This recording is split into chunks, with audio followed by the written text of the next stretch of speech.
Estoy pegada al techo por la ansiedad que me provoca no saber de ti, no saber nada de ti. Estoy pegada al techo por la ansiedad que me provoca no saber de ti, no saber nada de ti. A veces estás viendo los WhatsApp, no sé cómo, pero desde afuera cuando quieres te pones en contacto conmigo.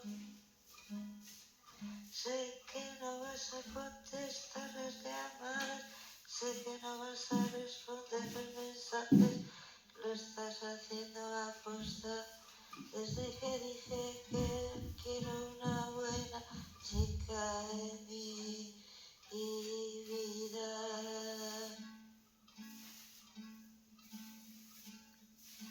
Estoy pegada al techo con la ansiedad que me provoca no saber de ti, no saber nada de ti.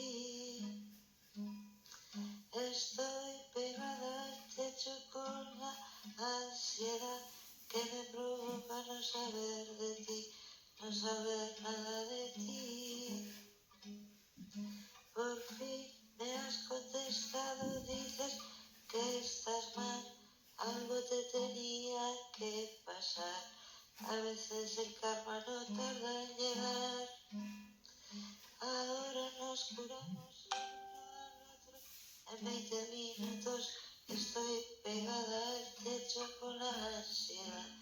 Por fin me contestas y todo. Ahora nos curamos en 20 minutos. El uno al otro. En 20 minutos. Nos curamos el uno al otro. En 20 minutos.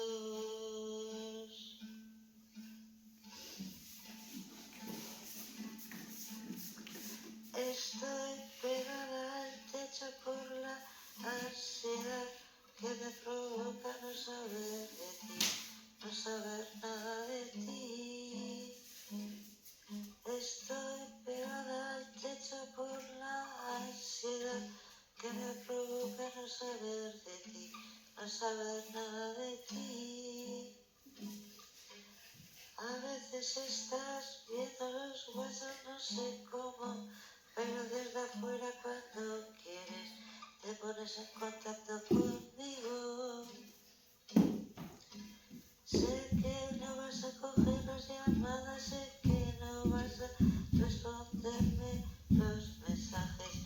Estoy pegada al techo. Lo estás haciendo a posta desde que te dije que quiero una buena chica en mi vida, que quiero una buena chica en mi vida. Ahora nos curamos el uno al otro en 20 minutos. Nos curamos el uno al otro en 20 minutos. Nos curamos.